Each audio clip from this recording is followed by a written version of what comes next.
priest who's here. I have to tell you that in these 29 years that I'm a priest, I've had such a great time. I get to do parish work as a pastor, which I love. I get to do diocesan work. I was director of family ministry for my diocese. I get to do the media work.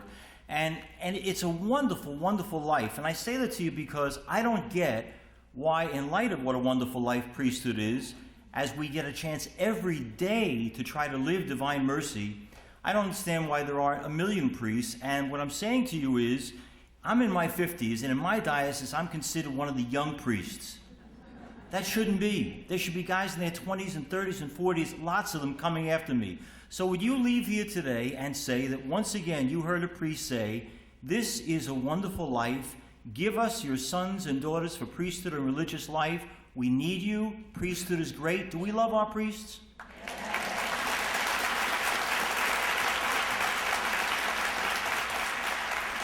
Okay, my job is to say, practically speaking, we take this great message of divine mercy. How do we live it? First thing I'm going to suggest in my 6-point quick program today, it's got to be always connected to the message of life and life sacredness. Now, Father Frank Pavone, my good friend, is going to speak later on. He'll talk about the whole pro-life thing as concerns the preborn child. And I know we're on board on that. But I'm going to suggest to you that divine mercy is also lived out in the pro-life message when we live it in every other aspect of human life.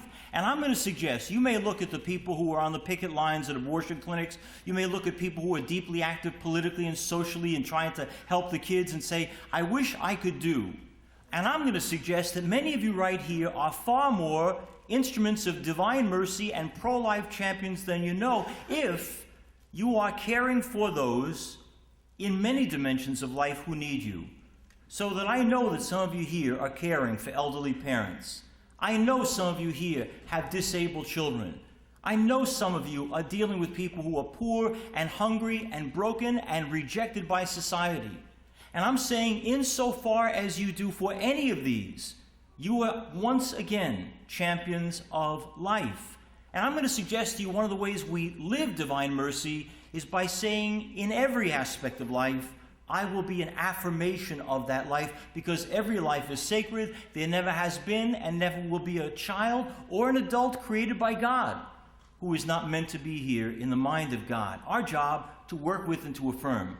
You know, I'm in this stage now where I'm caring for a crippled 89-year-old mom of mine. And we have this great experience where at the end of the day I'll get her ready for bed and get her into the shower, and she'll say to me, it's very odd to have the son I once bathed now bathing me. And I say to her, Mom, that's the beauty of life. When I was a kid and couldn't do it for myself, you did it for me. Now we get the privilege of doing it for you. In moments like that, that is the pro-life message wonderfully lived. But also, in the way we treat the sick and the lonely and the broken, life is affirmed, divine mercy is experienced. There's a wonderful priest in my diocese, Msgr Tom Hartman. He used to be part of the God Squad.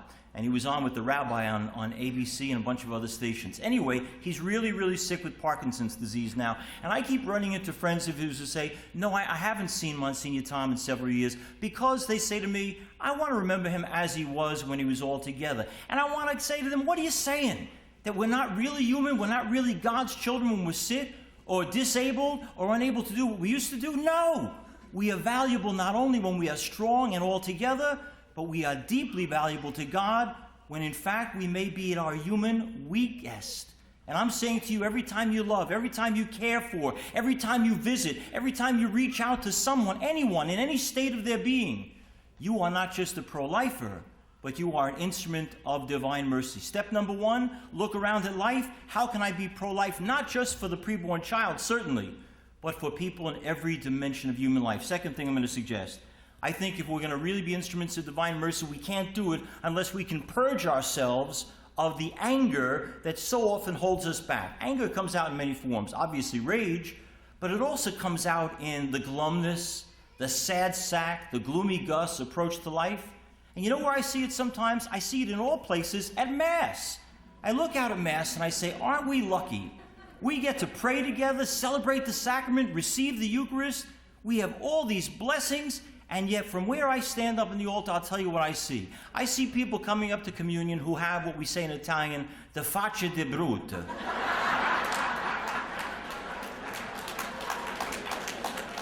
They got the faccia della morte, huh?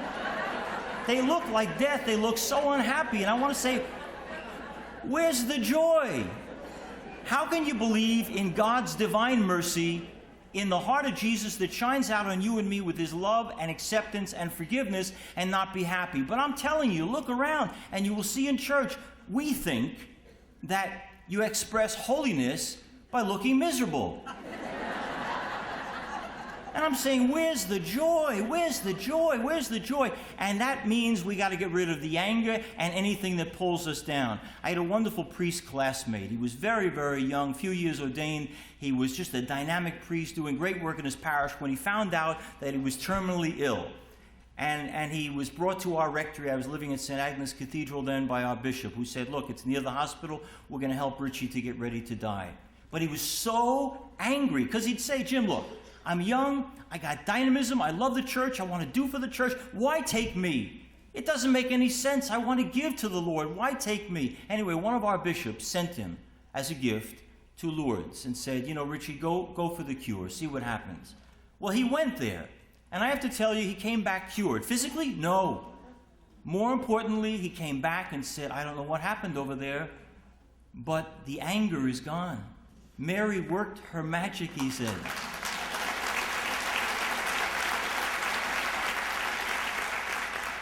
I wonder if we are to be instruments of divine mercy, and I believe it has to come with purging the anger and being joy-filled people. If we need today to say, Mary, I depend on you, and I know that you can give me the road that leads to joy. And I'm saying to you, if we leave a conference like this today, and you go home, and you're still moody and negative, and seeing everything that's wrong with everyone else, and cutting people off when you drive home,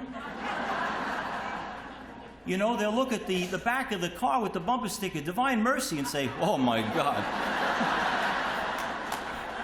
You can have your Divine Mercy, you know.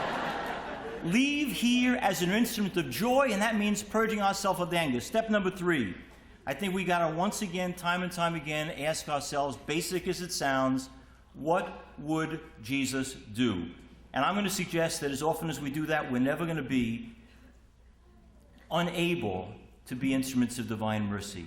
And I think we only get lost as a church when we stop doing that. I'll give you an example of what I mean. My very good friend Jonathan Morris, priest on TV, on Fox a lot, and he was recently on a show with Bill O'Reilly.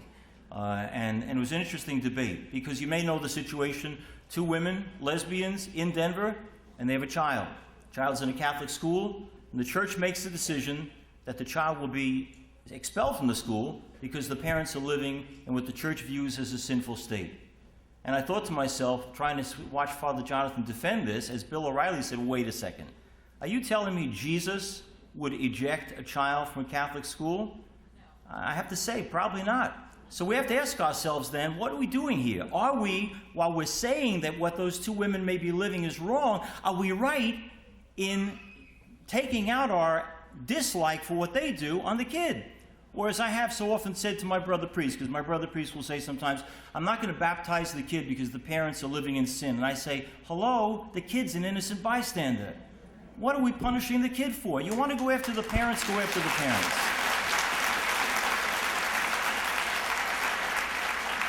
What would Jesus do? I'm telling you, as often as we try to live that, we are going to be instruments of mercy, and we're going to find ourselves doing the right thing. Next thing, number 4. Many of you here come from families, and I wish we could say, I'm thinking what Father said before, I wish we could say that we have wonderful and perfect families. But I often say to you, you've heard me say it to you before, if I ask you the question, who here comes from a perfect family, and you raise a hand, see me for confession afterwards. No such thing. All of our families are imperfect. But if we would be apostles for divine mercy, we are obligated to get out there and to make peace with the members of our families. It's impossible. It's impossible and inconsistent to say, I believe in divine mercy. I love accepting the love of Jesus. I love his mercy, his tenderness, his forgiveness, his understanding, but I won't give it to you. We can't do that. And if you have a problem with any member of your family, this, of all times, as we approach Holy Week, is the time to say, I will pick up the phone, I will try again. You may have tried 100 times before, you try anyway. You may call and they hang up on you. It doesn't matter. Their response is not as important as your effort. And we go again back to Jesus. If you come to the altar, and before coming to the altar to offer your gift, you remember that you're at war with your brother, your sister, your husband, your wife, your family. Put your gift down. Go home and try to work it out. And then come and celebrate.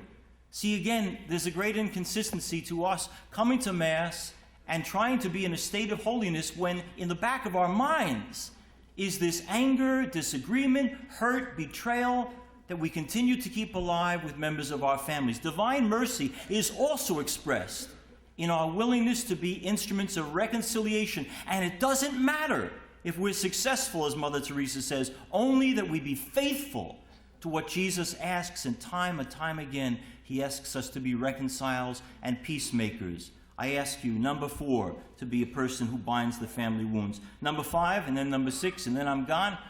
Number 5. This is a tough one. You know, as a defender of the church, as an apologist for the church and media especially, I laughed this week. I got several calls from the people at MSNBC. They said, want to talk about the most recent uncovering of church scandals, and can you come on behalf of the church? And I said to the people at MSNBC, are you sure you want me? And they said, yeah, no, we want you. I said, well, let me remind you that on your program a year and a half ago, you named me as one of the worst people in the world.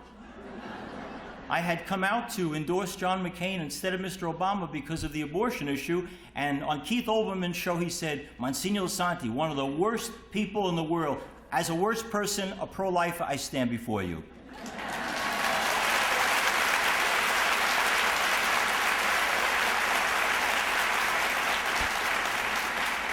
But let me say, when you try to be a defender of the church, you're also called on, I think divine mercy is about truth. Our truth to stand before God, say I'm a sinner, and to accept his mercy and healing.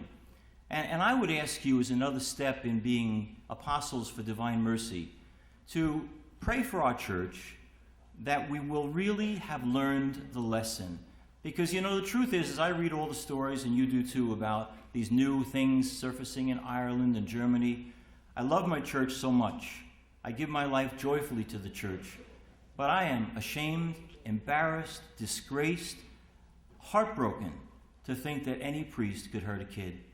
And whenever the church is covered up, and the church has covered up, whenever the church institutionally sins, and it has institutionally sinned, we do the church no favor by saying, hey, I'm a Catholic and anything my church does is okay by me. No, it's not. Divine mercy also means being a truth sayer. And where we have messed up badly and ruined the lives of young people, and we have, I don't care if it's 4%. 4%, that's thousands of priests who have been given a trust that they have betrayed. There's a need for atonement. There's a need for owning up.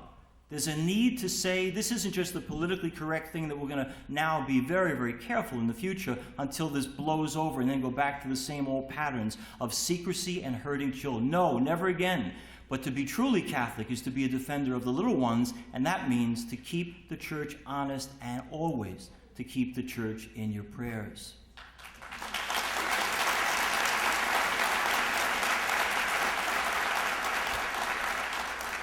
The other side of that I want to mention, I go around the country and I give clergy conferences, and I got to tell you, I find many, many priests who are hurting still, discouraged still. I'm reminded of It's a Wonderful Life, the movie where St. Joseph and St. Peter are having that opening chat about George Bailey, Jimmy Stewart's character. And when Clarence, the guardian angel, is brought on the scene, he's told he has to help George Bailey, and he says, well, what's wrong? Is George sick? And St. Peter says, no, worse. He's discouraged. And I tell you that because I think many priests are discouraged. It is true that 96% of our priests are good, holy men who wouldn't hurt a kid for all the money in the world.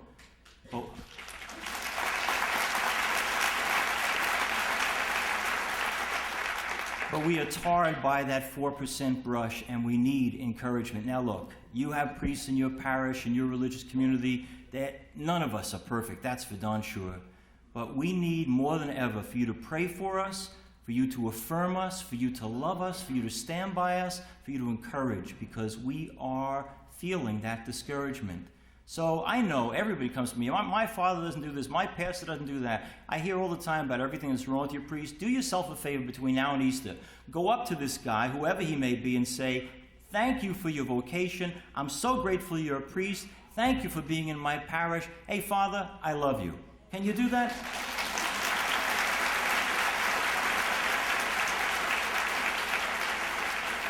Okay, here we go in summary, because I'm going to get my signal in a minute to get off and give the stage up.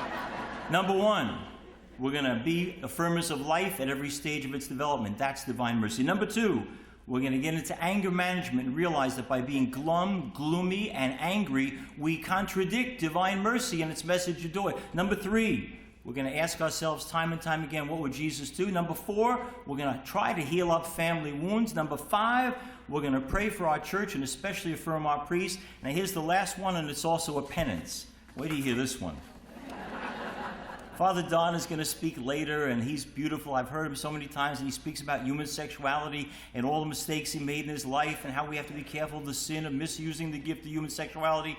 He is the sexy one, so I'll let him do that. I want to talk about the flip side. Here's what I'm going to ask you to do.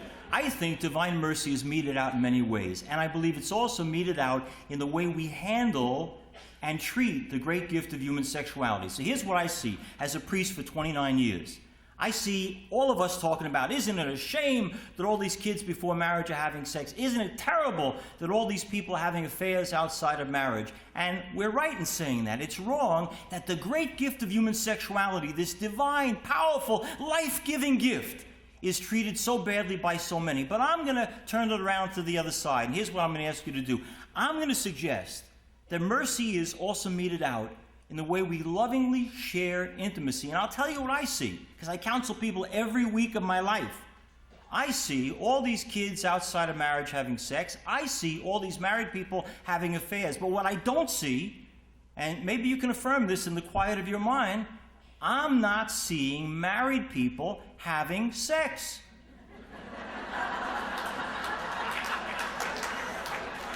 The great secret that no one wants to talk about is the people in our culture who have the least amount of sex are the ones that are supposed to have it. What's wrong with you people?